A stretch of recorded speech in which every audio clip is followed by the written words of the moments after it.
Waalaikumsalam Pak Panca, selamat siang. Ya, oke. Hari ini kita lanjut ya ke pertemuan berikutnya sebelum UTS ya. Kita akan membahas lebih lanjut tentang behavioral modeling.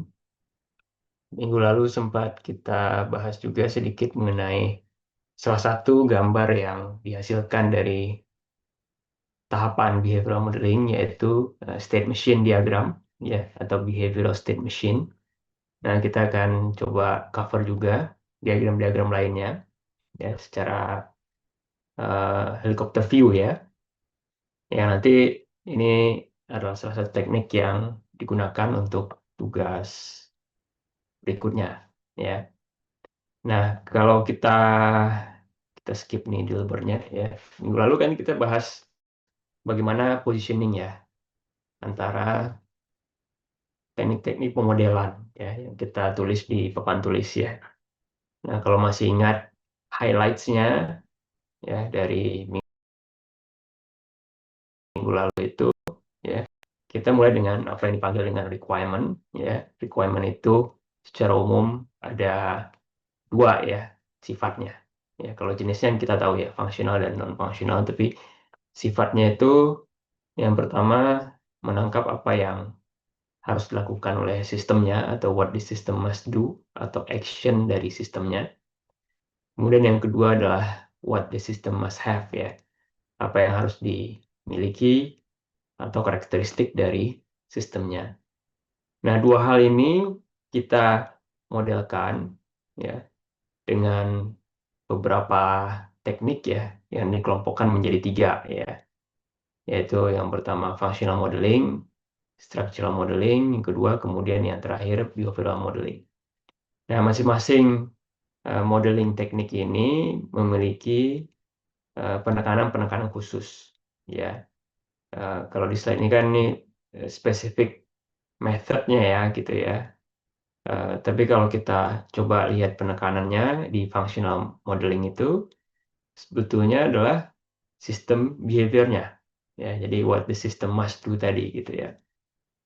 What the system uh, does gitu ya, action dari sistemnya. Nah, ini kita capture dengan use case diagram, kemudian for each use case kita capture activity-nya itu ke dalam activity diagram ya atau use case description. Nah, yang kedua di structural modeling itu penekanannya di objects ya. Jadi kita mencoba mengcapture objects dari problem domain, ya kan, untuk kita modelkan di solution domain. Ya, jadi sistem objectsnya apa, ya kan? Nah, objek-objek itu ya mungkin dia belong to certain class, ya. Jadi ada kelas dari objek-objeknya. Nah, makanya di sini kita pakai dua diagram utama, tapi yang utama adalah kelas diagram, ya. Jadi kelas diagram ini mengcapture ya classes dari objek-objek itu dan hubungannya satu sama lain. Nah, nanti di mana kelas ini menghasilkan atau menginstansiasi objek-objek gitu ya, yang bisa saja dibantu oleh CRC cards ya untuk melihat kolaboratornya lebih eh, apa namanya lebih lanjut gitu ya. Eh, tapi dengan objek diagram dan kelas diagram ini kita bisa mendapatkan gambaran ya sistem objek dan hubungannya satu sama lain atau relationships-nya. Ya, ada relationships-nya seperti generalisasi, agregasi, ya, eh, kemudian dengan lengkap dengan asosiasinya, dengan multiplicities-nya dan lain sebagainya. Ya, itu kita bahas minggu lalu ya. Nah, hari ini kita akan fokus di objeknya itu sendiri ya. Jadi bagaimana objeknya berkolaborasi satu sama lain. Ya. Nah, jadi eh, bagaimana objeknya itu sendiri, gitu ya. Nah, jadi ini yang kita bisa dalami ya hari ini dengan tambahan dua diagram lagi ya, yaitu sequence dan communication ya. Minggu lalu seperti kita bahas state machine dan Ada juga ini suatu matriks ya atau tabel yang dipanggil dengan CRUD matrix. Nah, jadi kita masih di analysis phase ya. Eh, Setelah UTS itu baru mulai masuk ya ke design gitu kan.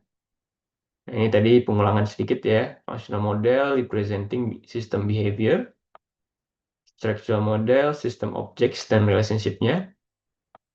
Nah, ini behavioral model represent internal behavior dari sistem ya, dari eh, objek-objek tadi ya, internal behavior-nya gitu ya.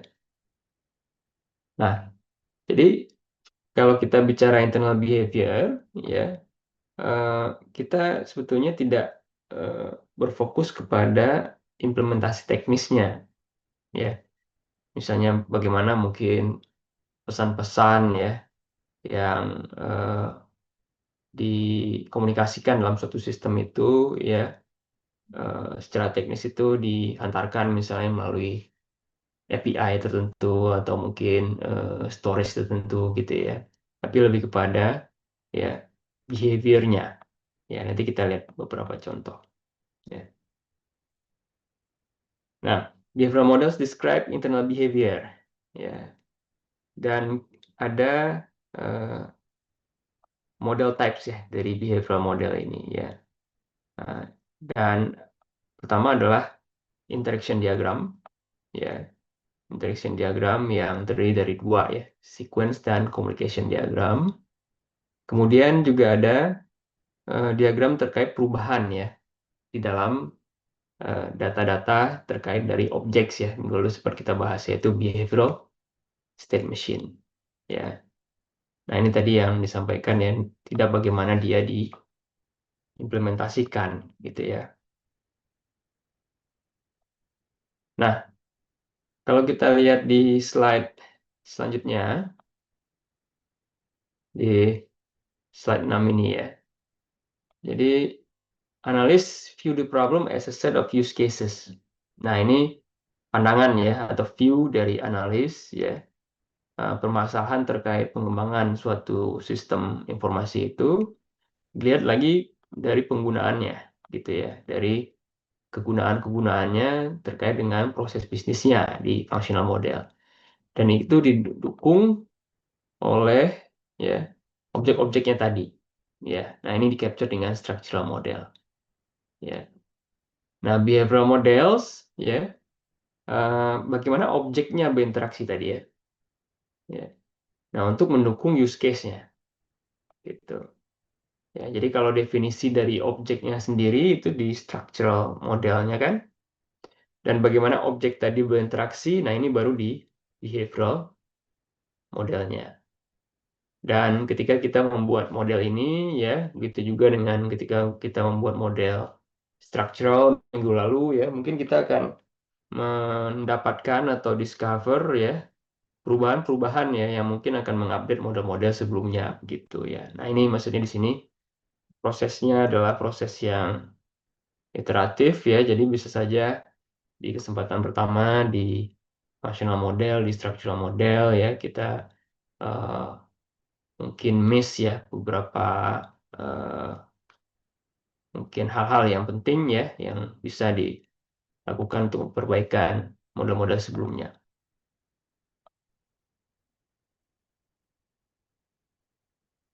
Nah, ini model yang pertama ya, interaction diagram ya.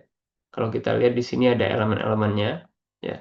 Objek ya masih sama, ini definisinya adalah instantiation dari suatu kelas ya. Jadi kalau ada kelas ya minggu lalu itu mahasiswa ya. Nah, itu satu kelas, satu student. Nah, instantiation-nya ya mahasiswa yang mana ya, namanya siapa begitu kan. Nah, ini contohnya di sini pasien is the class, Mary Wilson instantiation dari passion class itu. Ya, ini menjadi objek, kemudian atribut-atributnya ya, nama, address, nomor telepon dan lain sebagainya. Kemudian operations ya, behavior dari kelasnya itu ya. Jadi action that a class can do ya, atau class can perform di sini. Sesuatu yang dapat dilakukan oleh kelasnya itu ya, behavior ya. Nah, kemudian ada message ya, ini yang baru ya di gambar ini. Di dalam gambar interaction diagram ya, ada informasi yang dikirimkan antar objek ya. Nah, tadi kan ada penekanannya di behavioral diagram ini, ada interaksi ya, interaksi antar objek ya, kolaborasi antar objek. Nah, yang diinteraksikan itu ya dapat berupa message ya. Jadi message adalah informasi yang dikirimkan antar objek ya untuk mengeksekusi ya atau menjalankan salah satu dari behaviornya. Nah, jadi ada behavior ya yang di-trigger oleh message yang dikirimkan ya satu sama lain oleh para objek ya. Nah, ini mungkin dalam pemrograman yang mirip-mirip dengan memanggil suatu fungsi ya. Nah, dari suatu objek ke objek lain itu bisa. Kemudian interaction diagram ini ya dibagi dua ya. Yang pertama adalah sequence dan communication diagram ya, yang sebetulnya fungsinya sama ya, yaitu tadi mencoba mengcapture internal behavior atau interaction antar objects ya, dan kemudian messages yang dia exchange. Tapi dua diagram ini punya penekanan-penekanan yang berbeda ya. Nah, sequence diagram emphasisnya atau penekanannya di sequence dari message-nya ya. Berarti lebih kepada urutan ya, sequence ya, urutan secara visual. Dan yang communication diagram ini adalah message flow ya. Walaupun kedua-duanya nanti kita lihat di beberapa contoh ya, tidak jauh berbeda sebetulnya ya, secara visual penekanannya ya. Bisa dikatakan dua-duanya itu menekankan alur dari pesan-pesan ya, pesan-pesan yang disampaikan ya, yang dikirim ke objek-objek gitu ya. Nah, jadi kalau kita bedakan di sini kelas diagram dengan interaction diagram ya. Tadi ya ini pengulangan lagi sedikit ya. Kelas diagram struktur ya, dan interaction itu adalah behaviornya. Struktur, kelas, objek-objek, behavior berarti bagaimana objek itu berinteraksi satu sama lain, misalnya lewat message tadi ya. Kelas diagram fokus on class level, interaction diagram fokus di object level. Ya. Dan tidak lupa juga kelas diagram ini kan bisa juga diinstansiasi ya menjadi objek diagram. Gitu. Ya, jadi tidak bisa dikatakan juga semua structural diagram itu fokusnya di kelas gitu ya. Tapi ada juga structural diagram seperti objek diagram yang membicarakan tentang objek ya.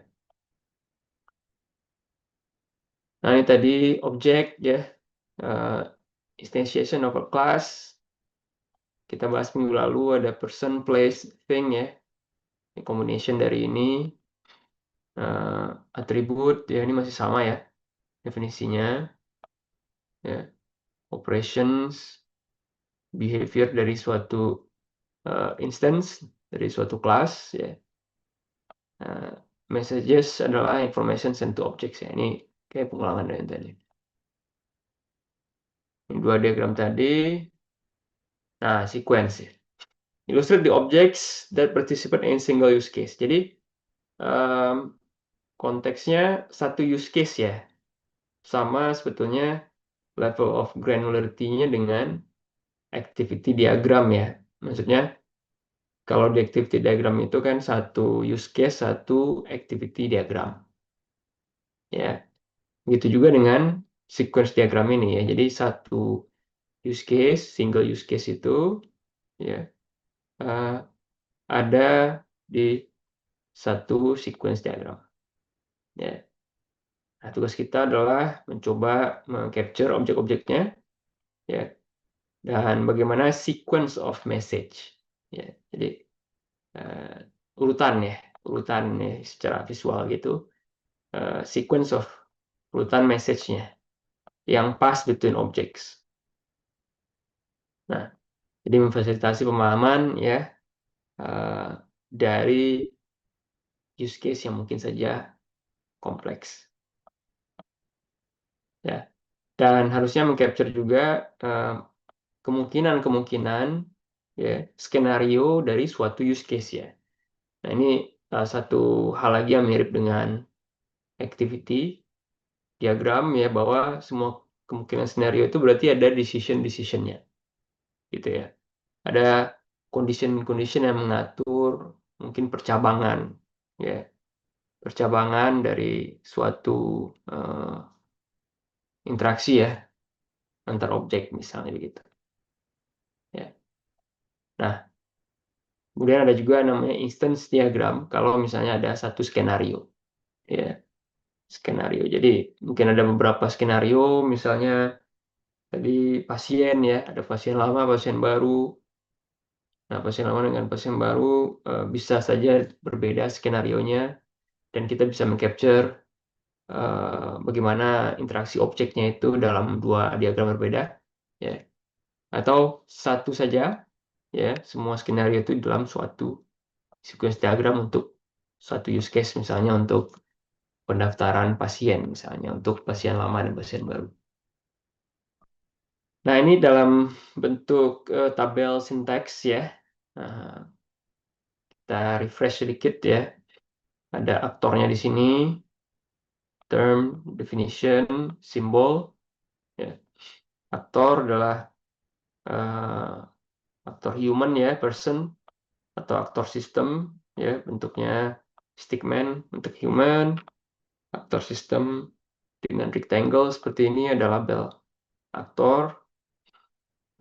Sistem atau person yang mendapatkan manfaat ya dari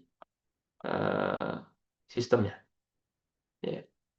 Jadi kalau dia menerima manfaat ya dari ini ya, dari sistem ini, terutama nanti terkait suatu use case ya dalam suatu sequence diagram, kita ambil ya sebagai aktor ya. Tentu dari gambar-gambar sebelumnya kita sudah discover ya aktor-aktor ini, dan tadi karena sifatnya iteratif bisa saja nanti muncul lagi apa namanya aktor-aktor baru ya yang di discover gitu.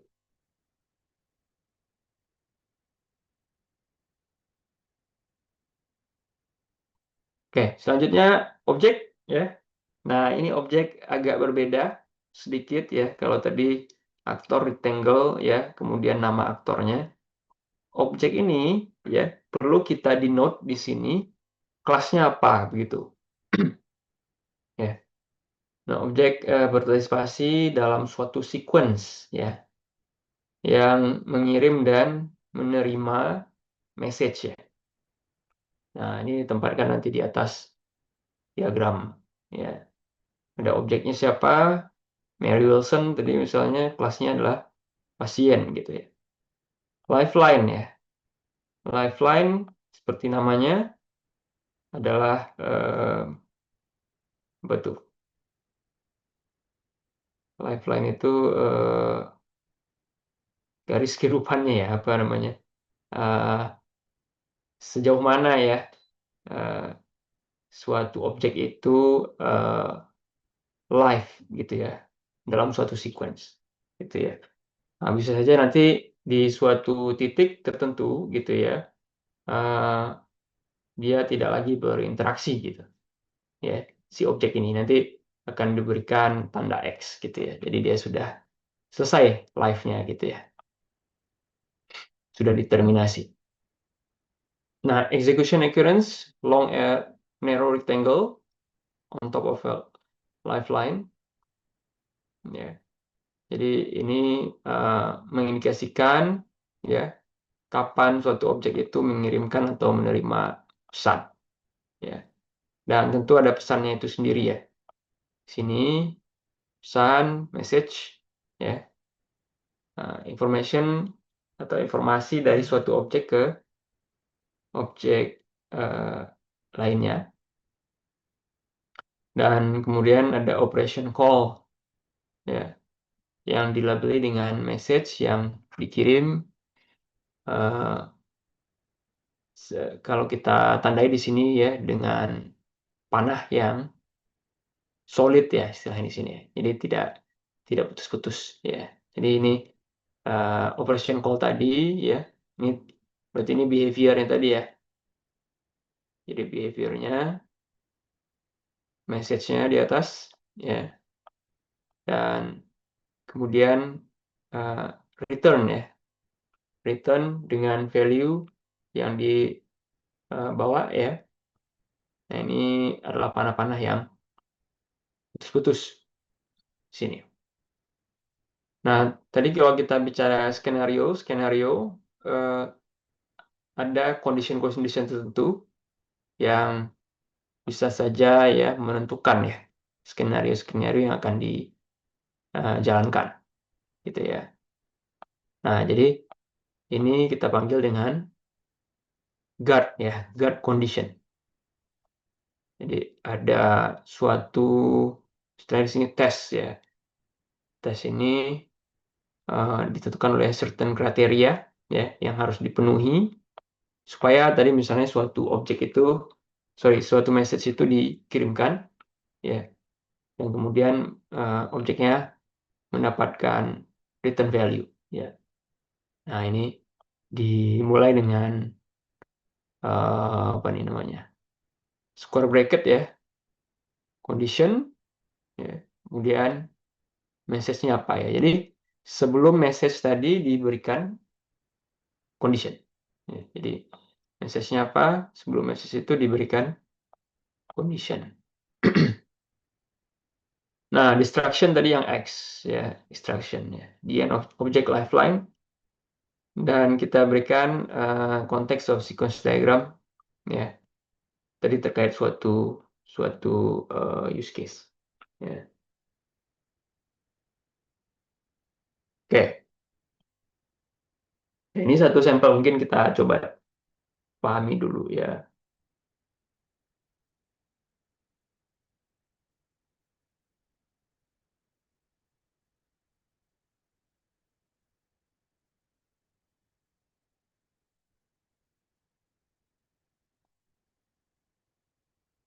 Oke, kita lihat di sini konteksnya adalah making a lunch ya. Oke, jadi kalau kita lihat di sini ya, aktor-aktor ya, dan kemudian ada objek plus ya, kelasnya ya. Jadi yang kanan setelah kolon ya, setelah titik dua ini adalah kelasnya ya, kemudian sebelah kiri dari titik dua itu adalah objeknya ya. Nah, jadi eh, seorang anak ya. Nah, ini memberikan message gitu ya. Kalau kita lihat di sini ke bawah ini lifeline ya. Lifeline-nya ya, mesti ingat di sini tadi ya. Lifeline garis ini. Lifeline, kemudian ada execution occurrence ya. Jadi kejadiannya ya ketika melakukan interaksi ya. Jadi dia mengirimkan message di sini ya. Message ini ya. Informasi dari suatu objek ke objek lainnya ya. Operation call ya. Dan kemudian ada return-nya ya, return ya di sini. Return yang nggak putus-putus ya. Nah, make lunch, parents-nya create lunch. Sini create sandwich ya, get sandwich ya. Kita dapatlah kurang lebih idenya gitu ya. Nanti return-nya itu ke si anak ya, akan mendapatkan lunch tersebut ya. Nah, Jadi kalau kita perhatikan di sini memenuhi tadi ya beberapa elemen-elemen yang dideskripsikan dalam syntax table ini. Ya. Nah, selanjutnya di sini berbeda ada aktor yang eh, ini ya, customer. Ya, nah mungkin ini sifatnya eh, lebih dekat ke pemodelan behavior dari suatu sistem informasi ya. Kalau tadi kan secara umum ya, ini kan tidak harus sistem informasi elektronis ya, tapi kalau ini kan terkait submitting order use case ya. Customernya siapa untuk kelas customer, person gitu ya.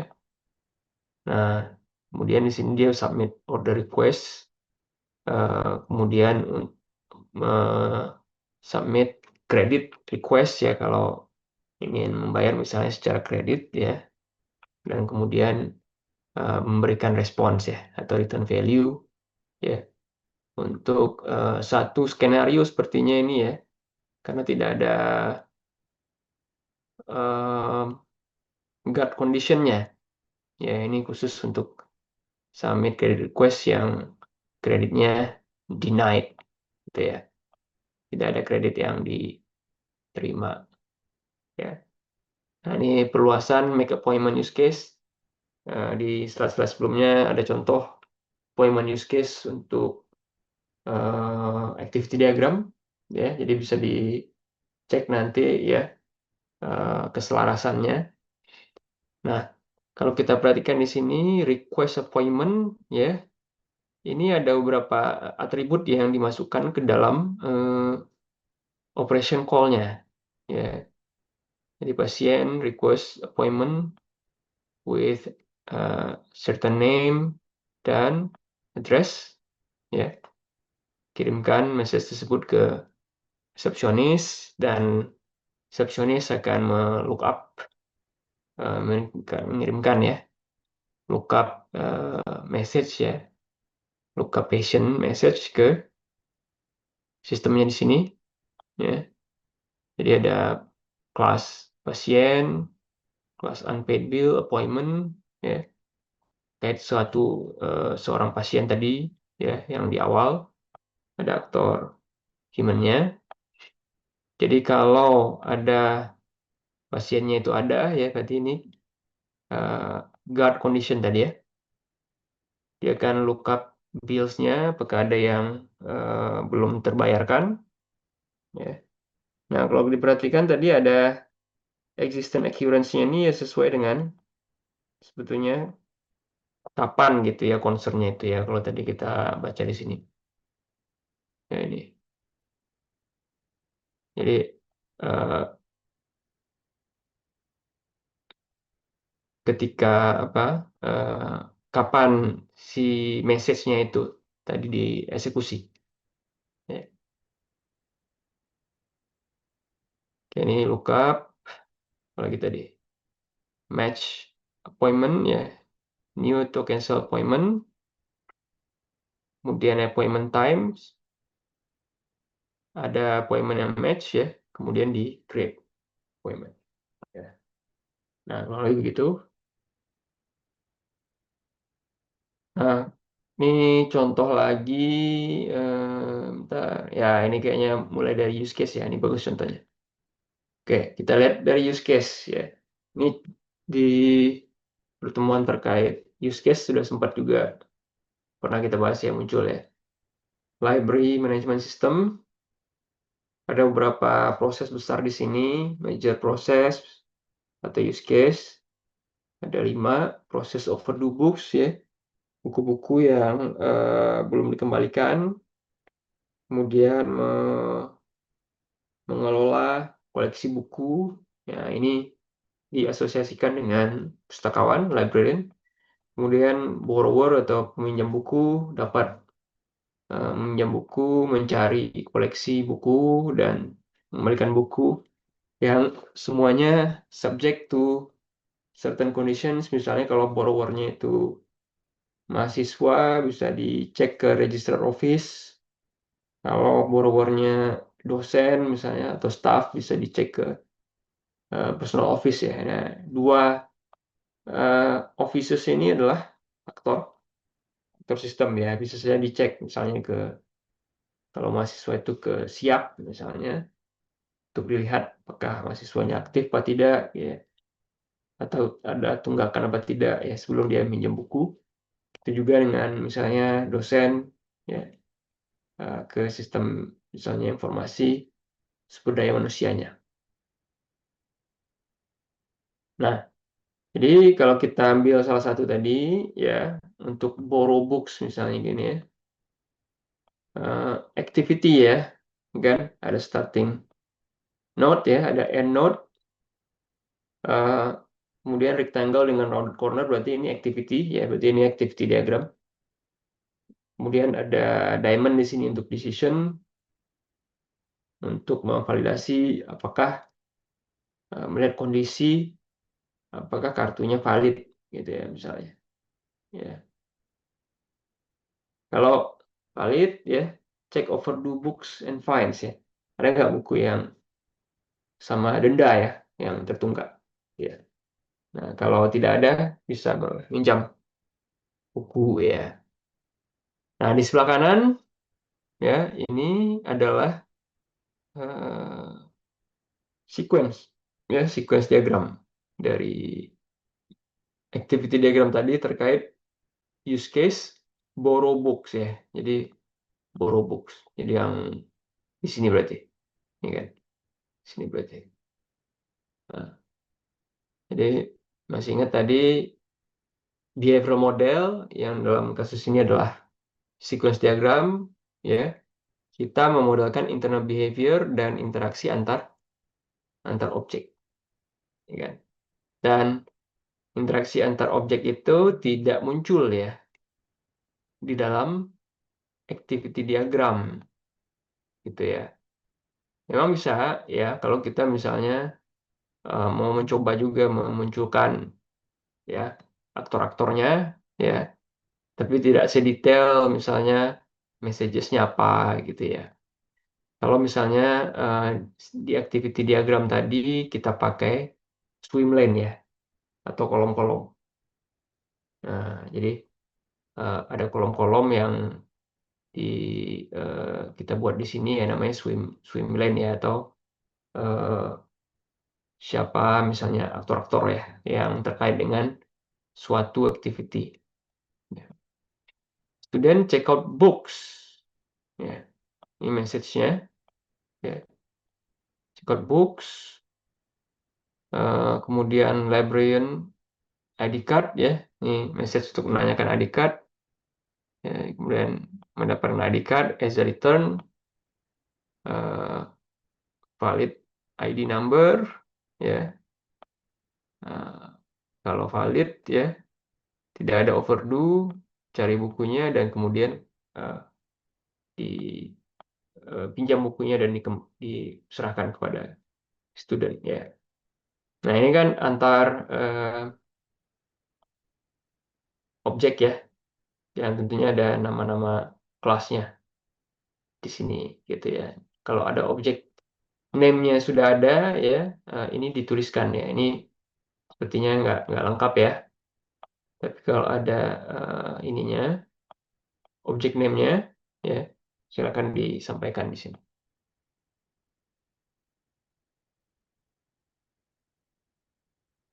Oke, actors and objects ya, yang berpartisipasi dalam sequence yang ditempatkan ya di atas diagram ya menggunakan simbol aktor tadi kita udah lihat dari use case dan objek simbol dari objek diagram ya. Jadi kalau kita lihat di sini kan ini ya dibedakan ya, ada yang stickman ya, berarti ini aktor yang kita ambil dari use case, tapi kalau yang persegi panjang ini adalah objek-objek ya dari kelas gitu ya. Nah, selanjutnya ini ya. Jadi bisa saja ya ada yang namanya itu mirip-mirip ya. Jadi misalnya pasien, ya, dia aktor, ya, dan di sistem itu kita juga capture dia sebagai objek, ya kan? Jadi ada pasien, pasien gitu ya. Kelasnya adalah pasien gitu. Nah, di gambarnya sebelumnya nih, sini ya, ini.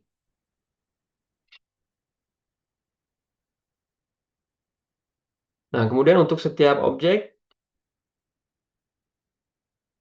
nama dari kelasnya diberikan setelah nama objek ya. Tadi kita udah lihat ya. Didahului dengan semikolon. Sorry, dengan kolon ya. Jadi titik dua, ya, bukan titik koma ya. Pasien berarti bahwa si A patient itu adalah instance dari patient class. Ya. Tadi kita udah lihat contohnya. Nah, bagaimana cara membuatnya ya? Ini harus dipraktikkan sih ya. Ini secara garis besar aja ya. Konteksnya apa? Berarti tadi konteksnya itu satu use case ya. Kemudian aktor dan objek ya untuk kita tempelkan di atas ya. Yang berinteraksi di skenario suatu use case itu. Ya kan? Nah, kemudian lifeline untuk suatu objek ya, lifeline berarti mana dia? Ini ya, lifeline-nya yang garis putus-putus ya. Garis putus-putus ya. Kalau ada message baru ada execution occurrence-nya ya, yang persegi panjang yang putih ya. Jadi lifeline dulu, kemudian baru tambah message ya. Nah, ini message-nya clue-nya kita ambil dari operations ya, yang ada di kelas diagram. Dan messages ini memperlihatkan bagaimana dia dikirimkan dari satu objek ke objek lainnya ya. Kemudian tadi ada parameter ya dalamnya ya. Parameter yang ini ya. Checkout books, book gitu ya. Ada parameter. Nah, ini pas.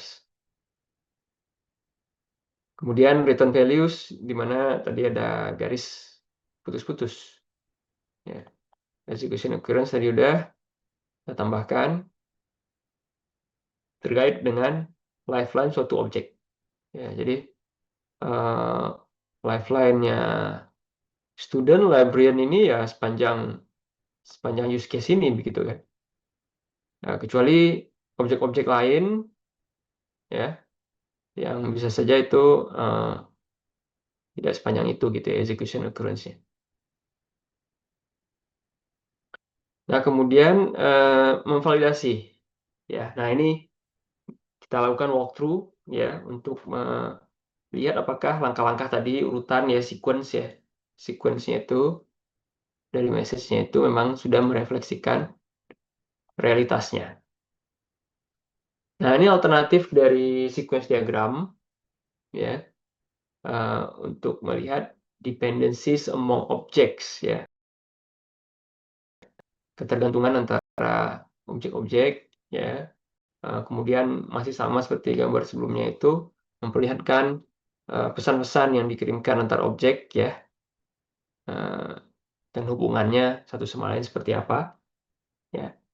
Dan penekanannya tadi seperti yang disampaikan di awal adalah flow-nya gitu ya. Flow dari message itu ya melalui serangkaian objek ya. Ini beberapa simbol masih sama ya. Aktor masih sama, objek masih sama. Association ini kita pakai ya. Kalau sebelumnya kan tidak ada association yang ini ya dipakai di sini ya, tapi ini association sama dengan gambar mirip dengan gambar struktural ya, di mana association itu adalah hubungan antara aktor dan atau objek ya, dan digunakan untuk mengirim pesan ya, dan kemudian pesannya sendiri ya. Nah, bedanya di sini setiap pesan yang dikirim itu ya tetap ada panahnya di sini ya. Di bawahnya ada association, tapi ada penomoran ya, sequence number ya. Nah, ini adalah communication diagram, Pak. Dia pakai nomor gitu ya. Eh, Walaupun kalau kita misalnya secara semantik aja ya, sequence ya. Nah, harusnya sequence itu yang pakai nomor ya, tapi ini kebalik ya.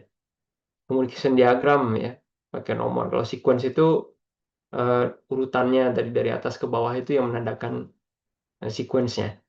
Kalau ini sequence-nya ditandai dengan nomor ya. Jadi pesan dari suatu objek ke objek lainnya ya, eh, kemudian eh, direction atau arah dari message-nya itu ya, dan ditandai dengan sequence number. Guard condition masih ada ya, yang preceding message-nya ya, tadi tetap preceding message ya masih sama, hanya preceding di condition adalah sequence number ya. Frame masih sama, konteks ya, konteks diagram. Sorry, konteks konteksnya ya, suatu use case misalnya gitu. Ya. Nah, ini untuk use case yang sama tadi ya.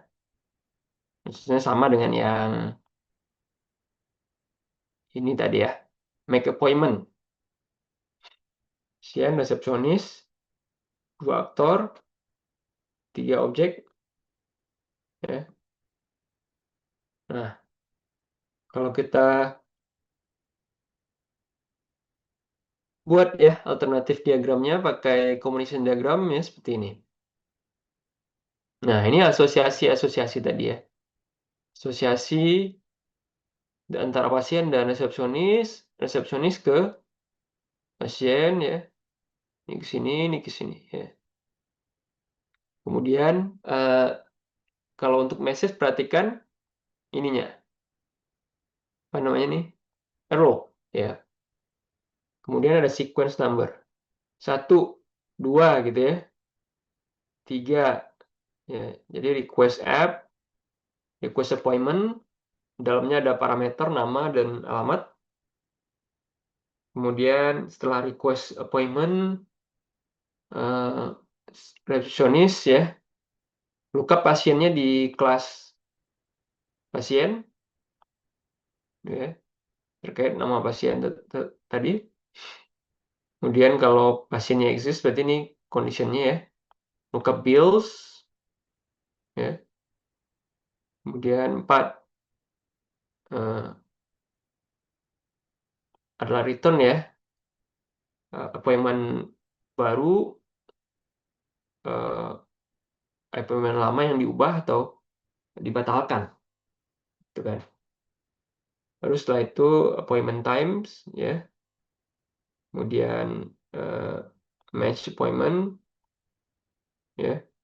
Ini kalau tadi kan return ya untuk mendapatkan input lebih lanjut. Kemudian um, kalau ada match appointment untuk tadi yang udah ditentukan baru dibuat appointment baru ya. Ya lebih simple aja ya gambar ini ya untuk menyampaikan konten yang sama gitu ya seperti ini. Ini kalau dibuat pakai case tool yang bukan untuk UML mungkin akan agak uh, kesulitan ya menggambarnya gitu ya. Jadi memang case tools yang dirancang untuk membuat gambar UML ya, jadi membuat gambarnya bisa lebih mudah begitu, bisa lebih cepat ya. Kalau tidak ada case tools ya mungkin gambar seperti ini dengan diagramming tool yang umum pun ya itu bisa dibuat dengan cepat ya. Nah ini tadi untuk contoh-contoh lain tadi ya sama aja ya. Yang untuk lunch ya. Kita lihat di sini kan lebih lebih simpel aja, lebih simpel aja. Asosiasinya tidak ada multiplicity-nya ya, cuma hanya garis saja, garis saja.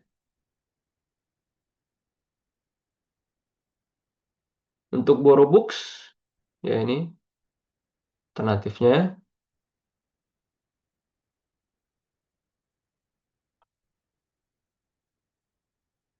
Nah, ini tadi sama ya, building communication diagram ya secara umum, konteksnya, use case-nya apa ya.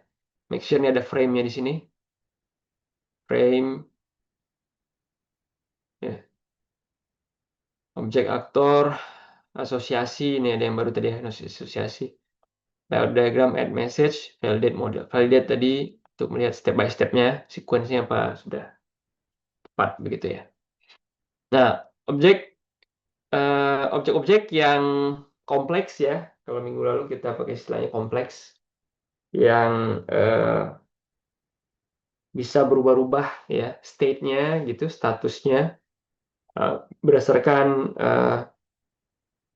kejadian tertentu, misalnya tadi pasien baru terdaftar di rumah sakit, kemudian di opname gitu ya, dirawat, sembuh gitu kan, pulang gitu ya, di discharge. Nah, itu kan beberapa state yang mungkin saja bisa ada ya di suatu objek, misalnya suatu pasien, ya, seorang pasien. Nah, state itu di capture dengan model ini ya, yang merupakan respons terhadap suatu event ya, tadi kan, suatu kejadian. Jadi ada condition tertentu, event tertentu yang men-triggernya gitu. Nah, jadi different states ya, state yang berbeda-beda dari suatu objek ya, yang uh, yang hidup gitu ya dalam suatu sistem. Nah, patient states ya ini, new patient, current patient, former patient. Dan ini bisa saja lebih kompleks ya gambarnya. Kalau saya minggu lalu tuh gambar kita agak kompleks ya. Typically used for complex objects ya kan. New patient belum pernah sama sekali terlihat. Saat ini yang receiving treatment berarti ini current. Yang former berarti sudah selesai berobat ya. Sudah pulang misalnya begitu. Atau mungkin tidak dirawat lagi gitu ya. Tapi dia tetap ada di dalam domain kita ya. Tapi state-nya yang berubah ya. Dan state harusnya kita cek juga atribut-atribut dari kelas kita ya, apakah dari atribut itu ya sudah dapat merefleksikan kemungkinan states ya dari suatu objek. Nah, values of the objects attribute di sini kan. Jadi states ini value-nya dari atribut pasien misalnya tadi bisa saja ya status ya, kalau kita secara umum kan status begitu.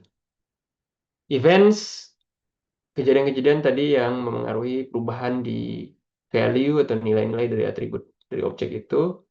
Transition adalah pergerakan perubahan itu ya. Movement of an object dari satu state ke state lainnya, yang bisa aja ada tadi event yang bisa dijadikan guard condition ya. Jadi kalau guard conditionnya adalah true gitu ya, bisa berubah. Nah, ini sinteks yang berbeda, sedikit berbeda. State ya, ini mirip dengan activity sebetulnya, rectangle dengan rounded corner ya. Tapi instead of activity, di dalamnya ini adalah state-nya ya, nama state-nya ini sini. Initial state sama end state atau final state mirip activity juga ya. Circle filled in ya, hitam atau gelap. Kemudian yang final ya ada ring putihnya. Event, nah ini event ya. Event ini adalah trigger tadi ya. Suatu kejadian yang noteworthy ya, yang cetuskan suatu perubahan di dalam state ya, atau value dari atribut dari suatu objek di dalam suatu kelas. Dan bisa di designate ya, jika dia true ya, jadi itu menjadi trigger ya untuk melakukan perubahan. Jadi ketika ada tadi transisi yang diindikasikan dengan panah, di atas panah ini diberikan label event. Ya, jadi transisi ini pergerakan tadi ya, kemana suatu state itu berubah ya, gitu ya. Konteks ya, ini masih sama fungsinya. Ya. Jadi suatu frame yang mengindikasikan konteks dari behavioral state.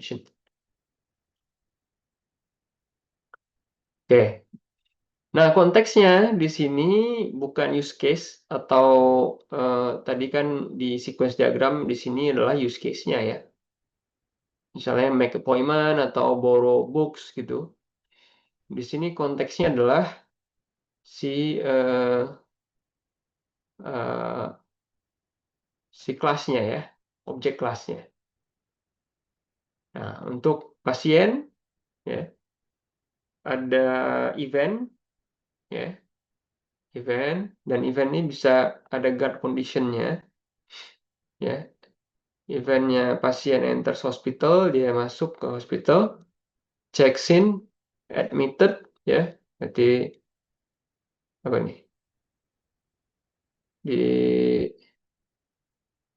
diterima ya, tapi belum dirawat ya, kayak gitu ya. Kalau dirawat ya atau diobservasi gitu ya, kalau kondisinya itu diagnosisnya tidak sehat ya. Kalau sehat dia akan di discharge atau release ya. Begitu juga setelah observasi, kalau sudah sehat akan dirilis ya. Nah, kalau mau ditambahin lagi satu lagi mungkin ini under treatment gitu misalnya. Bisa saja ya kan. Karena under observation ya treatmentnya belum ya kan. Rilis more than 2 weeks ya dia udah selesai gitu ininya statusnya. Ini untuk contoh-contoh lain ya. Lunch tadi kita udah lihat ya. Created, pack, being eaten, order yang bisa aja kompleks ya. Tadi kan cukup kompleks order ini ya. Uh, order diproses, order diterima, ya kan? Nah ini bedanya apa nih? In process and processing ya. In process ini ketika order pertama kali dibuat gitu ya. Ini mungkin label-label yang sering muncul di e-commerce gitu ya. Nah, processing, authorization, place, ship, receive ya, sampai barangnya diterima gitu ya. Gitu, dan mungkin saja di sini ada beberapa kemungkinan lagi di sini ya, sebelum barangnya di place gitu. Nah, ini untuk books lebih kompleks lagi. Books yang baru tambahkan ke collection ya. Kalau saya tadi di use case diagramnya ada manage book collection ya. Available. Kemudian beberapa kemungkinan eventnya dan condition. Kalau ada borrower yang meminjam buku ya sini. Nah, berarti bukunya statusnya check out gitu ya. Bukunya dikembalikan berarti available lagi gitu ya. Borrowernya check in. Overdue, telat bayar, buku rusak, buku diperbaiki, bukunya di request ya. Nah ini penting Misalnya ada seorang borrower yang minjam buku kelamaan gitu ya. Jadi udah ada peminjam lain, borrower lain yang udah ngantri gitu ya dengan request bukunya. Nah, ini pastikan nanti di tugas bisa bisa di capture ya kelengkapannya seperti ini. Oke, general guidelines lagi ya. Only for complex objects ya. Gitu. Jadi kalau mau rule of thumb ya, gambar dari kiri ke kanan kan gitu ya. Initial state on the left, final state on the right gitu. Ya, mungkin kanan bawah lah gitu kan. Seperti contoh tadi ya, cukup baik seperti ini. Nah, simple descriptive names. Ya, jadi eh, perlu diperhatikan pemaknaan gitu ya dari nama-nama ini. Kemudian guard conditions. Ya, guard conditions mutually exclusive. Ya, jadi perhatikan nih kemungkinan-kemungkinan guard condition Recording stopped.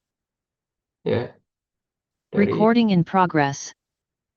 apa namanya? Transition associated with messages and operation. Jadi setiap transition ini ya harus ada message-nya ya. Harusnya itu namanya message ya. Ntar saya lihat. Event sih harusnya ya. Event itu. Kayaknya salah salah ketik nih slide. Event ya. Nah, tapi event itu ya dikaitkan dengan operations yang ada di class diagramnya. Ya, class diagram. Jadi cek lagi class diagramnya. Ini tadi urutan aja untuk checklist aja ya. Nah, selanjutnya adalah CRUD ya. CRUD stands for create, read, update, delete, execute ya. Untuk mengidentifikasi eh, kolaborasi antar objek ya, tetap masih internal behavior ya. Dia memang sama sebetulnya semua diagramnya ini tujuannya untuk melihat kolaborasi antar objek begitu ya. Nah, tapi di sini kita beri label ya untuk objek 5 kemungkinan tadi create ya. Apakah suatu objek bisa membuat ya to create another object ya. Apakah suatu objek bisa membaca atribut dari objek lain gitu kan. Kemudian update apakah bisa mengubah nilai-nilai ya pada atribut tadi misalnya dari objek lain. Mana tadi? Kelewat. Kemudian delete ya, apakah suatu objek bisa menghapus objek lain dan apakah suatu objek dapat menjalankan operations dari objek lain. Kemudian ini katanya menggunakan matriks ya untuk merepresentasikan objek dan interaksi-interaksinya. Ya. Nah, ini biasanya konteksnya tidak satu use case ya, tapi system wide ya, system wide. CRUD analysis menggunakan namanya CRUD matrix ya. Setiap interaksi antar objek diberikan label sesuai akronimnya tadi ya, CRUD ya. C for create, read for R for read dan seterusnya ya. Dalam konteks pendekatan object oriented ya, kelas aktor ya, kemudian kelas aktor matrix is used ya, itu by two ya. Oke. Jadi ada dua apa tuh?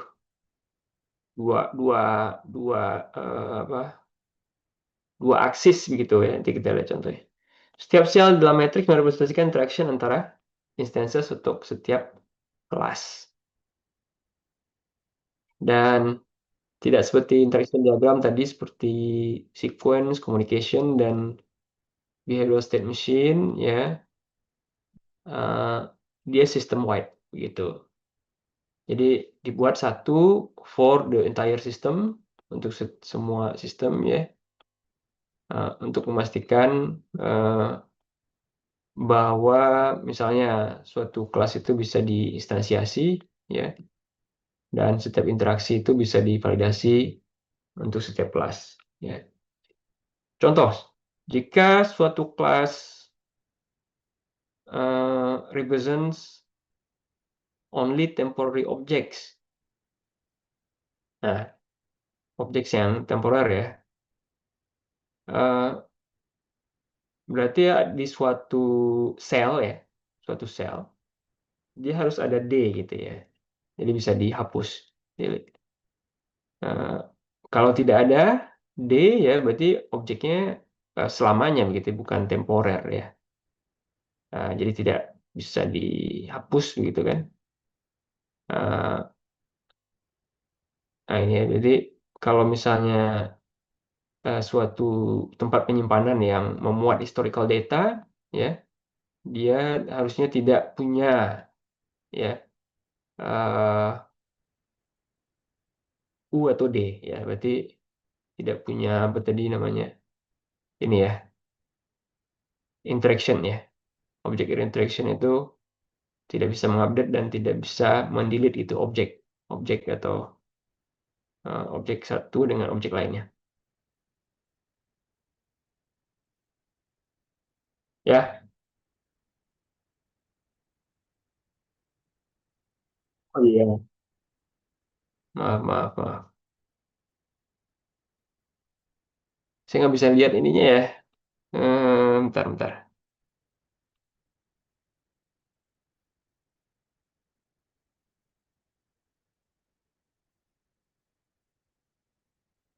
Gimana cara matikan waiting roomnya nih?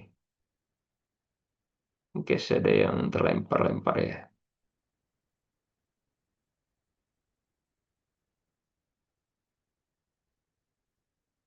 Ntar coba disable dulu ya.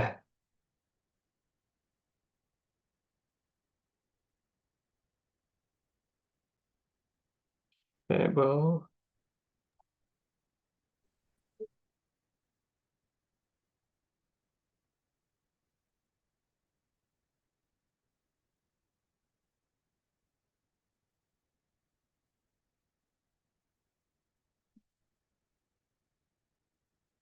Oke. Em,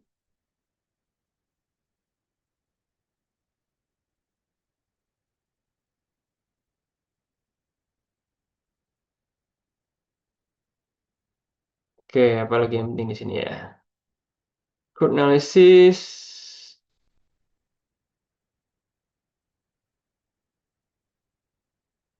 Oke, ini satu statement di sini ya. Jadi semakin banyak ya CR apa?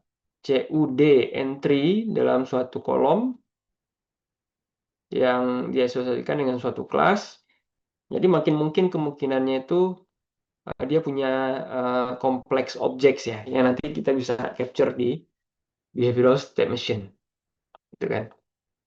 Nah ini poinnya kalau slide ini.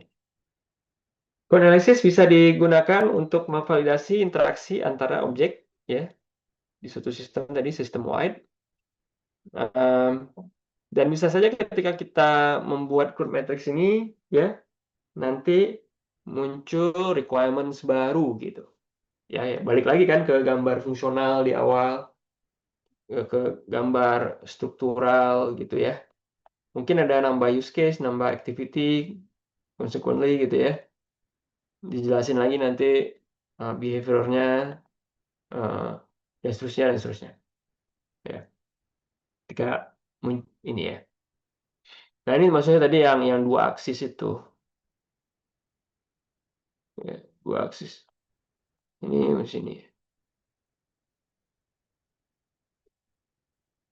Um, nah ini kebetulan dia membuat bukan sistem wide ya.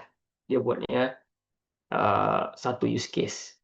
Ya, tapi seperti disampaikan tadi kan dia uh, minimal ada satu yang sistem wide ya. Jadi dia the most useful as a system-wide representation. Itu ya.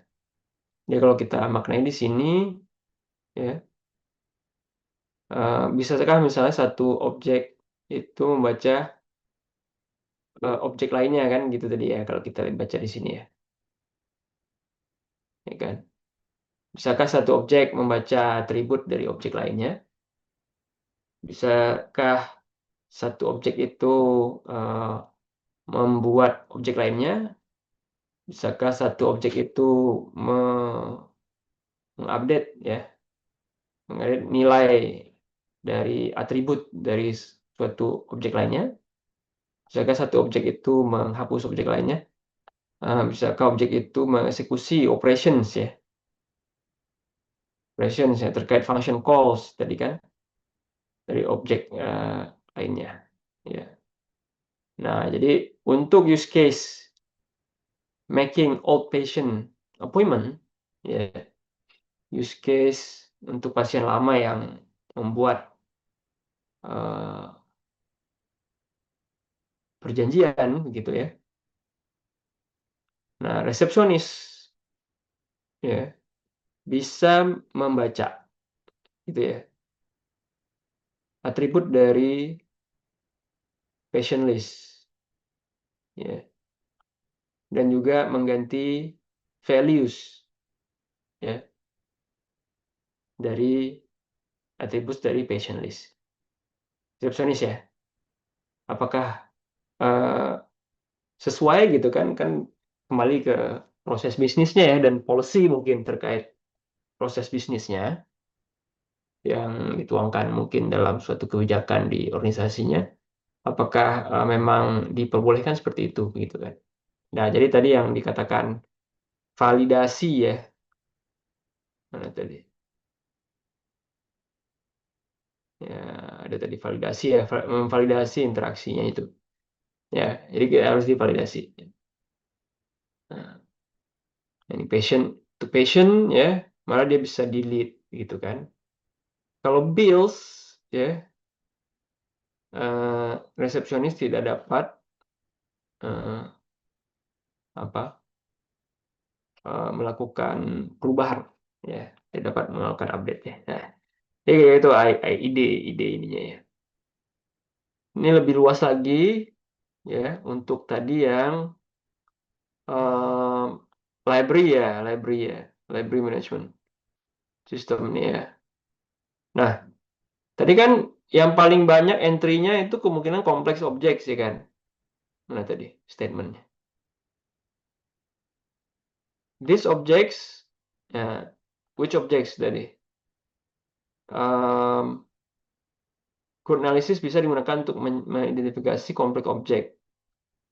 More C, U, atau D entries di kolom associated with a class ya. Dan instances dari kelas atau objeknya memiliki kompleks life cycle. Jadi kalau kita lihat di sini, books ya, punya kompleks. Yang kita udah lihat tadi books. Books. Sama guess nih. Ya, tapi yang kita pahami dari snippet dari gambar use case-nya dan juga behavioral step machine-nya ya, tadi sebetulnya bisa dikonfirmasi ya dari gambar yang ini ya. Untuk books ya. Books. Nah, jadi nanti untuk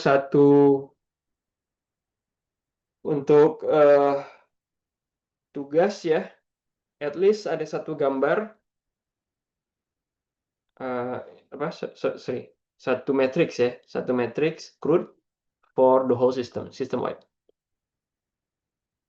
Nah, jadi tugas kita nanti verifikasi, validasi model-model ini ya. Jadi kan ini model saling berkaitan satu sama lain ya.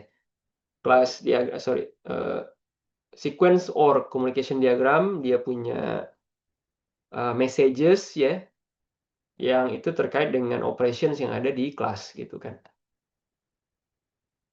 Kemudian tentu saja ada aktor dan objek-objeknya itu juga saling terkait satu sama lain. Jadi harus match gitu. Ya. harus konsisten aktor dengan kelas dan objeknya itu. Kemudian message on sequence diagram must match association in communication diagram. Nah, ini ya.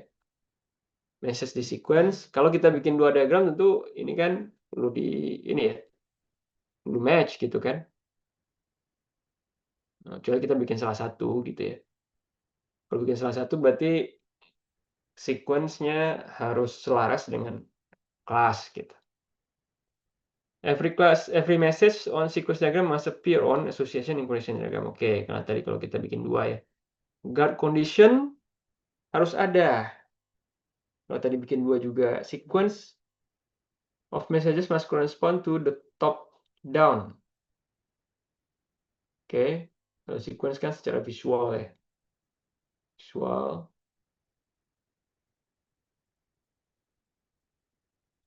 Terus transition harus ada message-nya kalau di sequence ya. Nah, kalau ada entry-entry di CRUD matrix ya, berarti itu ada message yang being sent. Jadi kita cek lagi di communication diagram atau sequence diagram. Apakah in fact ada message yang dikirim ya. Nah, ini lanjutannya ya. Setiap aktor dan objek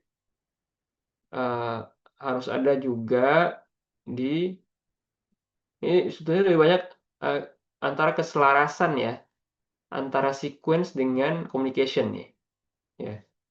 Ini sequence juga dengan communication, sequence dengan communication,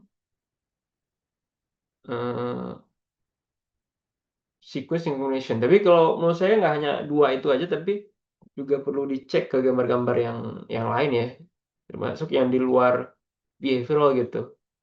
Gambar use case-nya, apakah aktornya itu emang ada gitu di gambar sebelumnya gitu kan.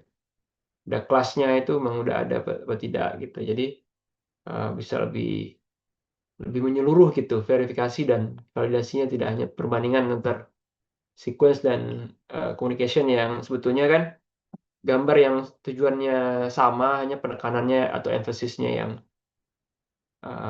berbeda gitu ya. Coba kita lihat ada yang baru nggak di sini. Transisi di dalam behavioral state machine harus diasosiasikan dengan pesan yang dikirim di sequence dan communication. Nah, ini transisi yang ada behavioral state machine ya. Harus diasosiasikan dengan message yang dikirim on sequence and class diagram. Dan diklasifikasi sebagai CUD. Ya, gitu ya. Jadi kalau kita lihat ke sini ya. Nah, transition berarti apa? Panah ya. Ini dia harus diasosiasikan dengan message gitu. Kalau di communication dan sequence diagramnya. Ya kan? Dan ditandai di CRUD-nya. Gitu kan pesannya tadi.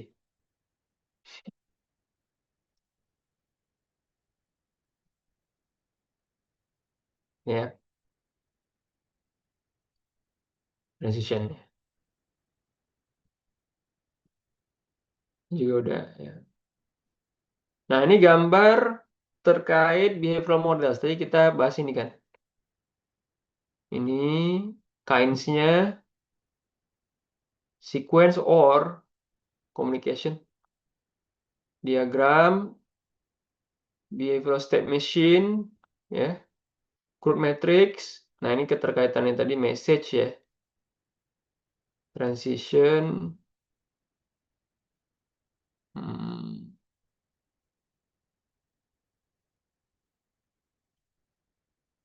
Ya, ini lebih kepada elemen-elemen ya. Satu, misalnya kita cek asosiasi. Nah, ini asosiasi ini kan hanya muncul di communication. Yang tadi yang pakai 1, 2, 3 ada asosiasinya gitu kan.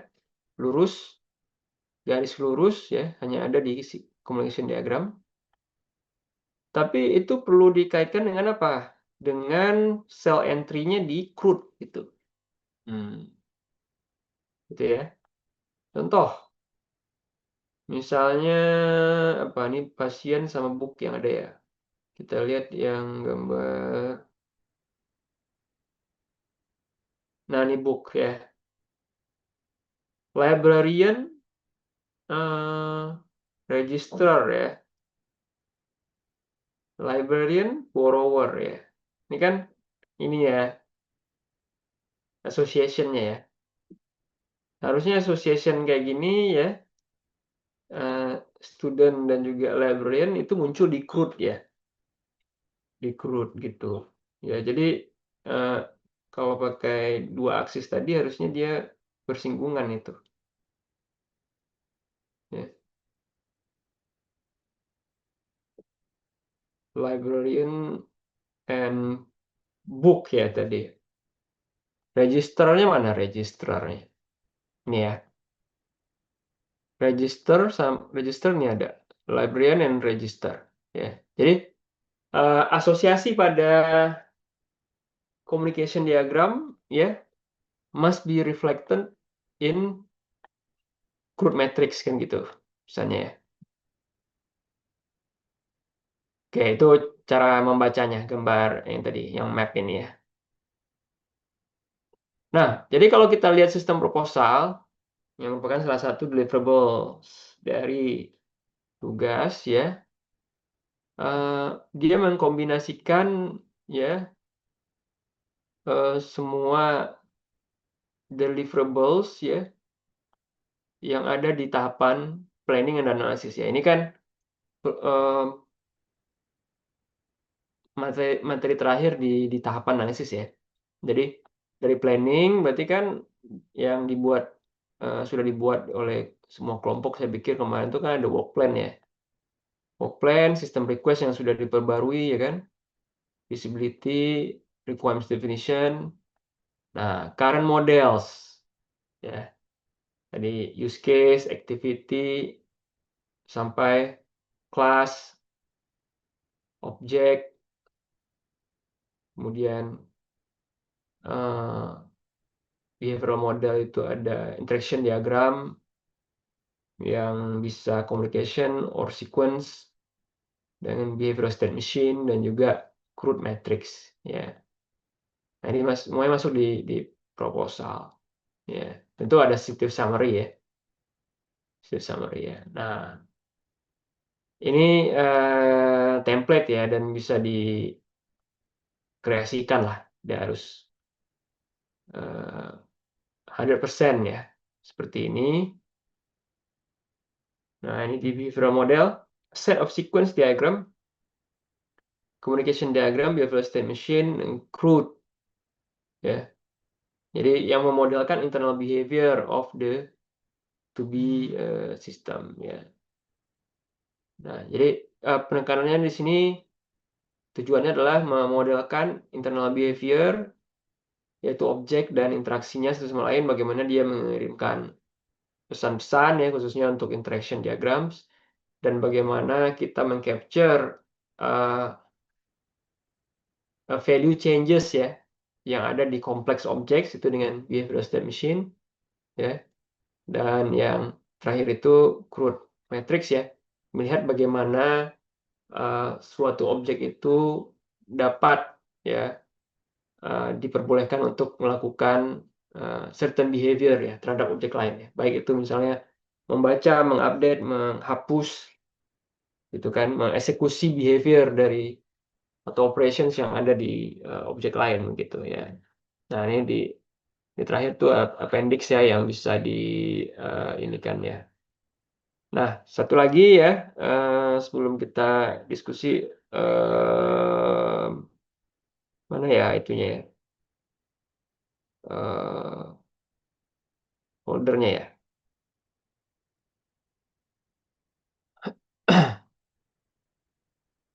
Foldernya sama mana ya?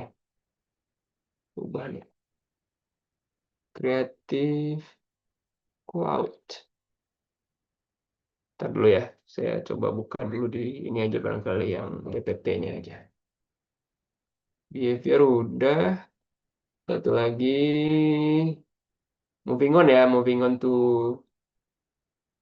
to design ya. Share. Oke, oke, moving on ya. Ya, kalau di moving on ini nggak banyak ya. Em, dan kalau kita bicara desain emang banyak sih sebetulnya ya nanti sih setelah UTS. Tapi kayak desain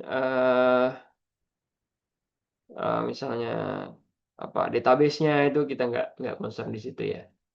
Lebih banyak nanti itu desainnya itu lebih ke human interaction, human computer interaction layer-nya begitu ya. Nah, ya. Jadi kalau di sini moving on to design, kalau kita lihat di fase-fase pengembangan sistem formasinya itu ya, mulai dari inisiasi, kemudian perencanaan, kemudian analisis ya. Nah, kemudian ke desain dan implementasi. Ini kalau kita lihat di inisiasi kan deliverable yang kita sudah buat itu ada sistem request ya. Di planning kita udah kerjakan ini, ada visibility analysis dan project plan. Di analisis ya kita berhenti hari ini di sini ya. Di logical IS ya. Nah, di desain maksudnya itu physical ya, physical physical IS-nya. Ya, ya di design models. Salah satunya nanti adalah uh, model user interface-nya ya. Nah, kemudian baru nanti ada implementasi ya. Itu secara garis besar. Jadi kalau kita review ya dari awal sampai hari ini itu kan mulai dari use case ya. Use case diagram, functional requirement, uh, ada requirements definition ya, jangan lupa itu kan list of requirements-nya aja. Setiap functional requirement itu jadi suatu use case. Ya. Nah, aktor, things, places ini yang ada di use case itu bisa menjadi potential class ya. Ya kan? Tiga ini ya. People ya. Kurang nih. Actors ya. Yang bisa itu betulnya people ya. Dan kalau ini kan actor itu bisa sistem juga ya. Nah, bisa jadi classes ya. Tapi kalau sistem itu sebetulnya uh, ini human actor ya. Actor ya, person ini. Ya. Oke, terus activity diagram for each use case kita tahu ya.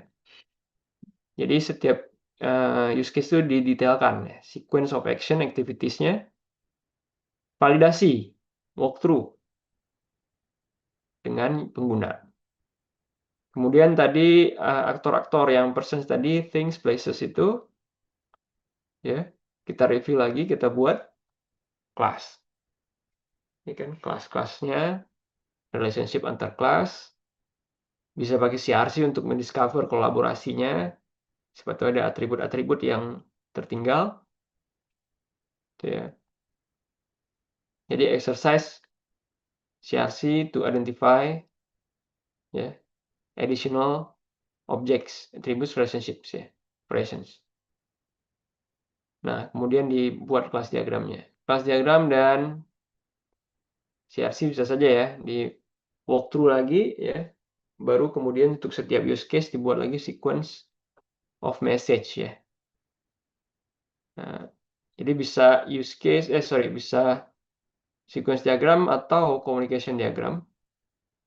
Dan untuk setiap objek yang kompleks ya, kita capture every possible state-nya di behavioral state machine. Dan kemudian membuat CRUD matrix ya. Untuk mengidentifikasi jenis-jenis interaksinya antar objek. Nah, jadi kalau di analisis ya, penekanannya di requirements yang fungsional ya, terkait proses dan juga dikaitkan dengan data ya. Di desain nanti at least ya yang kita tekankan di setelah UTS itu lebih ke HCI layer-nya ya, berarti itu non-functional requirement ya. Karena bicara tentang user experience, bicara tentang usability ya.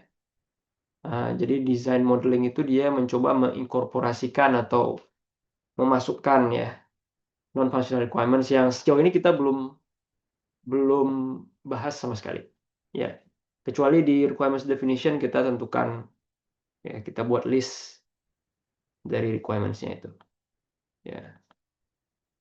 Nah, design activities ya selanjutnya nanti bagaimana kita dari model analisis itu menjadi suatu rancangan ya, rancangan sistem ya. Jadi sebelum-sebelumnya ini kan berarti kita bisa namakan itu models ya, ya modeling gitu. Jadi dari analisis dan modeling, kemudian nanti lanjut ke designing ya. Termasuk nanti ditentukan bagaimana misalnya dan di mana data-data gitu ya dari objek tadi bisa disimpan gitu. Ya. Jadi ini juga termasuk ya, tapi penekanannya itu di kelas ini di sini. Determine how user will interface with the system. Ya. Nah, kalau kita bicara interface juga ada dua ya.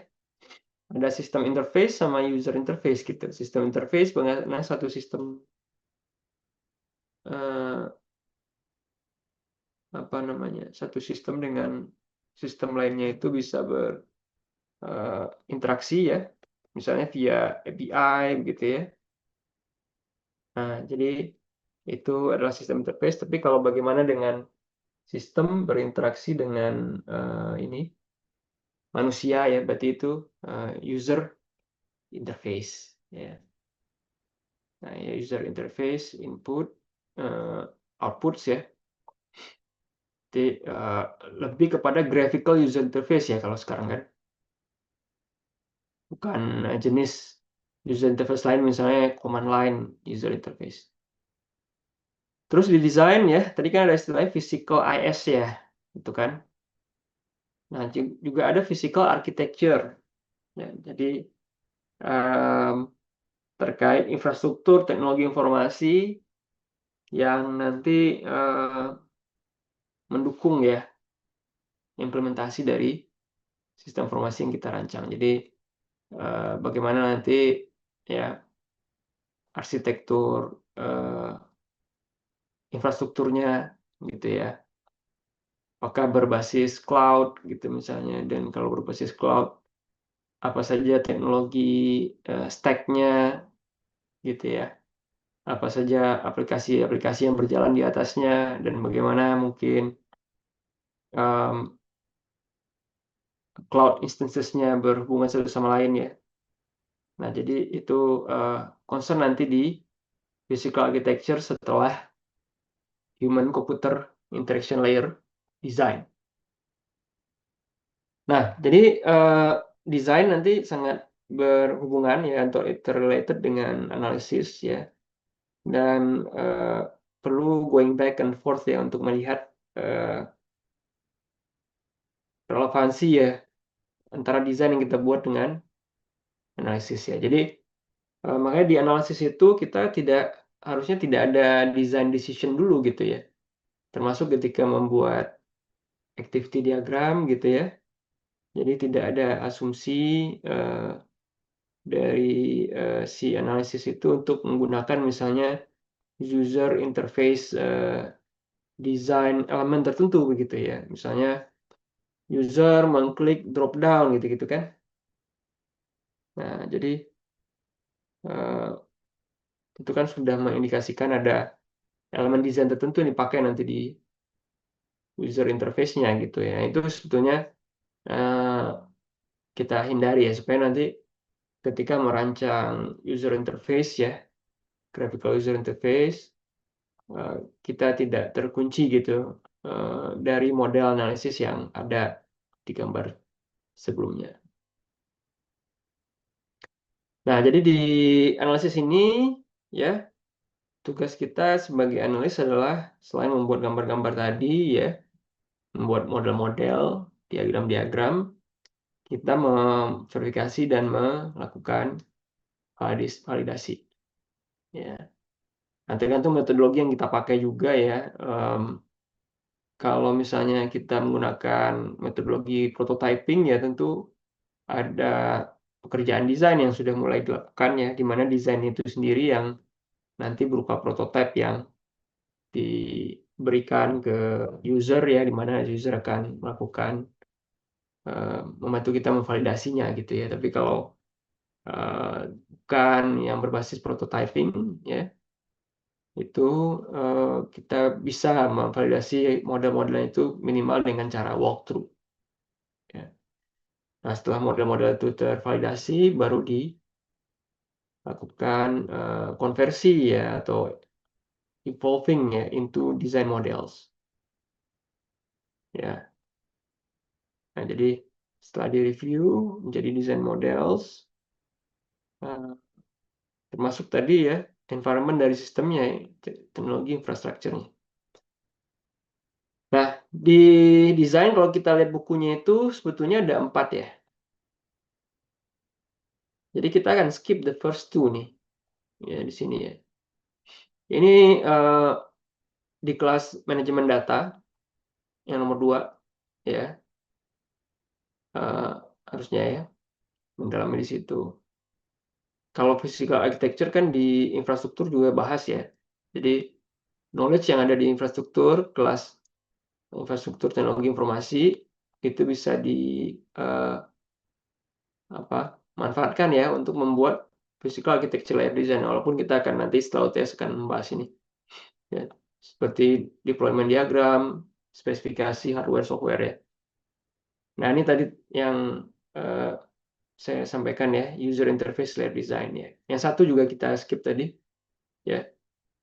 Satu ini lebih banyak membahas operations ya atau methods yang ada di masing-masing kelas itu bisa dispesifikkan lebih lanjut gitu ya. Nah itu nggak concern kita for now ya. Jadi kalau tadi misalnya satu pasien ya bisa create appointment. Nah, method atau operation create appointment itu detailnya gimana sih gitu ya. Nah, itu method specification ya. Jadi fokusnya di sini user interface layer sama physical architecture layer design. User interface itu skenario penggunaannya, ada Windows navigation diagram ya. Itu maksudnya dari satu screen ke screen lainnya, satu window ke window lainnya itu gimana dia berhubungan satu sama lain. Nah, kemudian ada real use case ya. Nah, ini waktu itu di awal sempat saya bahas juga. Ada essential use case dengan real use case ya. Jadi kalau essential use case ya berarti kan kita tidak fokus di use case yang sifatnya itu teknis implementasinya misalnya login gitu misalnya. Ya. Karena login bukan bisnis proses gitu kan sebetulnya gitu. Ya. Nah, tapi kalau kita udah mulai masuk ke real use case ya baru kita tambahin tadi yang login gitu kan. Kemudian mungkin apalagi ya beberapa use case yang sifatnya itu associated with implemented systems gitu. Interface templates ya. Nah, ini design pattern sebetulnya sih ya. Kalau merancang user interface itu ya banyak pattern yang bisa kita pakai misalnya kalau proses pendaftaran ya dari pengguna itu memerlukan data yang banyak atau kompleks, kita misalnya pakai pattern itu wizard misalnya. Ya, wizard itu kan satu form yang dipecah-pecah menjadi misalnya 5 step gitu misalnya. Nah, itu masuk ke design pattern atau di sini interface templates yang tentunya bisa disesuaikan kembali gitu ya. Kemudian yang baru-baru seperti design systems ya itu juga menjadi tren ya saat ini ya. untuk merancang sistem yang konsisten ya. Diperlukan perancangan komponen-komponen kecil ya yang di-atomize gitu ya. Mulai dari misalnya input-input, radio button, drop down gitu ya, form design, icons, segala macam. Nah, itu bisa dirancang menjadi suatu sistem yang reusable gitu. Storyboard ya, ini penting juga. Nanti itu akan membahas bagaimana ya user itu dalam suatu journey ya. Nah, jadi ada user persona, ada user journey ya. Nah, jadi persona itu ya kalau di object oriented ya, misalnya ada satu user itu bisa nggak ya kita buat eh, tipikal kelompoknya gitu ya, user itu gitu ya. Misalnya usernya mahasiswa ya. Nah, mahasiswa ini seperti apa personanya? Mahasiswa baru ya, mahasiswa graduate misalnya, mahasiswa apa? Pasca, mahasiswa sarjana tingkat akhir dan seterusnya ya. Ini kan bisa persona yang bisa di capture ya, yang bisa jadi di use case-nya itu tidak tercapture ya. Nah, bagaimana dia memiliki perjalanan ya sebagai pengguna itu sampai menggunakan suatu layanan yang difasilitasi oleh sistem kita gitu ya. Nah, menggunakan sistem yang kita bangun ya, yang bentuknya mungkin nanti bisa saja prototype gitu ya. Nah, jadi di desain nanti dua ini ya. Dua ini nanti dibungkus lagi di tugas ketiga namanya sistem specs ya, yang isinya adalah rancangan user interface dari sistemnya, kemudian juga rancangan physical architecture-nya, deployment diagram dari hardware, software, dan begitu juga dengan spesifikasi dari software yang dijalankan di atas hardware-nya. Ya, itu yang dinamakan dengan sistem sistem specs ya. Oke, jadi itu untuk materinya dan UTS ya minggu depan ya. Kemarin Mas Ganda kirim tanggal berapa ya? Nggak dapat kan, Mas Suganda? Suganda. Ah, sekretariat ya.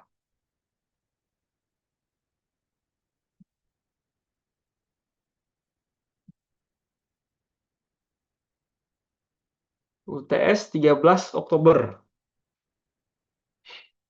Ya, UTS 13 Oktober. Oke. Ada ini, ada pertanyaan sampai sini? Untuk UTS itu eh, sampai model-model tadi ya, berarti ya materinya. Oke, ini saya baru lihat raise hand-nya Mas Ramadan. Silakan. Baik, terima kasih Pak. Izin bertanya. Misalnya kami mendefine agentic AI di use case diagram kami sebagai bagian internal dari sistem, bukan aktor eksternal. Tapi di beberapa proses agentic AI-nya ini bertindak sebagai inisiator atau pengambil keputusan. Apakah dalam kaidah pemodelan yang memvisualisasikan aktor sebagai inisiator itu, khususnya sequence diagram, membolehkan sebuah objek yang jadi inisiator? Atau agentic AI ini belum masuk dalam tahap modeling? Jadi di sequence diagram dianggap sebagai fitur aja. Jadi lebih di-define di behavioral state machine. Terima kasih, Pak. Nah, agentic AI ini kan bahasa lain dari eh, sistem aktor ya Mas ya. Jadi kalau kita lihat gambar use case diagram itu, ya kan ada aktor personnya, manusianya, ada aktor sistem ya, gitu. Jadi misalnya apa? Tadi itu saya minta ini, eh, saya mau baca berita hukum ya di hukum online gitu ya. Kalau saya mau baca cepet ya harusnya dia pakai ada RSS feed ya, ada XML-nya nanti saya bisa baca pakai RSS reader gitu. Jadi saya males nih baca berita di website hukum online itu tiap hari saya cekin. Nah, Jadi saya minta agentic AI, ya, suatu platform, saya bikin satu task, tiap pagi tolong lihat gitu ya, ada nggak berita baru ya yang diterbitkan hari ini di website hukum online itu. Kalau ada, eh, apa, berarti dia nggak akan nge-browse ya. Masukkan dalam satu tabel, judulnya, URL, kemudian short summary gitu. Nah, itu yang dilakukan agentic AI itu tiap hari. Jadi kalau kita bayangkan nih, kalau kita mau memodelkan ya sistem informasi misalnya, ada satu use case-nya misalnya adalah uh, uh, getting latest news gitu misalnya, ya. Dan to get latest news itu yang mengerjakan, yang terasosiasikan aktornya bukan bukan usernya gitu ya, tapi adalah AI tadi, agent itu, gitu ya. Jadi ada sistem aktor. Nah, bagaimana aktor sistem itu muncul di sequence diagram? Nah, bisa pakai template yang tadi sih, ya, yang ada gitu. Jadi agentic AI as a system actor gitu, singkatnya gitu, Mas. Baik, terima kasih, Pak. Ya,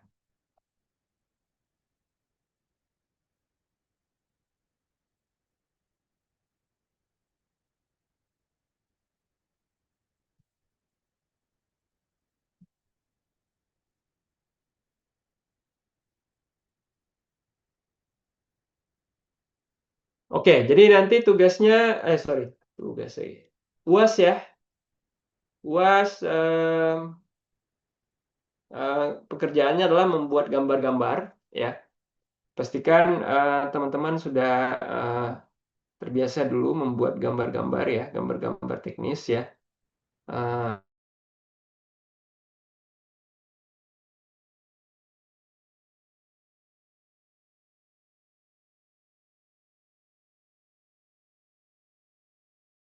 itu bisa nggak di eh, discover ya, requirements gitu ya. Requirements apa? Requirements fungsional dan requirements non fungsional ya. Bisa nggak kita cari? Misalnya saya tes nih ya.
Oke, agak keputus tadi ya. Jadi tipnya adalah dicari di case study-nya itu yang terkait proses ya. Yang terkait proses mana saja case gitu kan. Kemudian stakeholders yang terkait dari proses-proses itu bisa jadi potensi jadi aktor. Kemudian untuk classes ya, berarti kan kita coba cari objek-objek ya. Kemudian dari objek-objek itu kelasnya apa saja.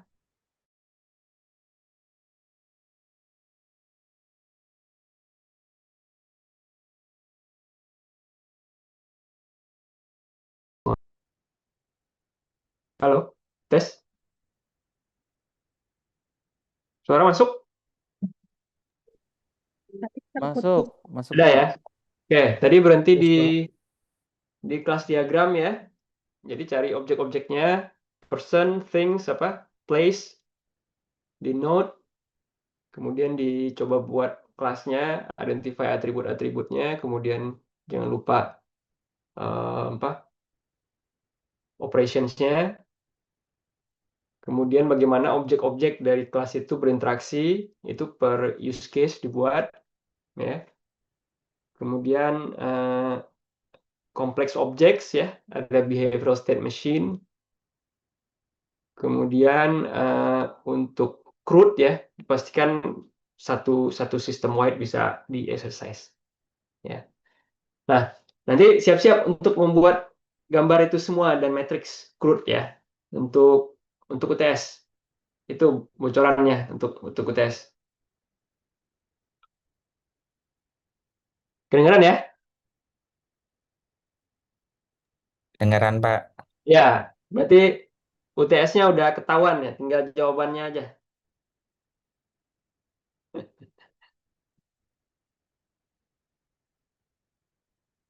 Ya, bisa lah ya.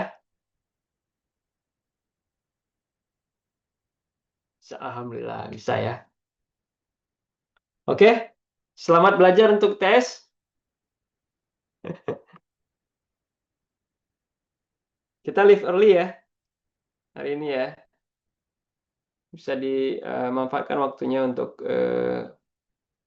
tugas ya.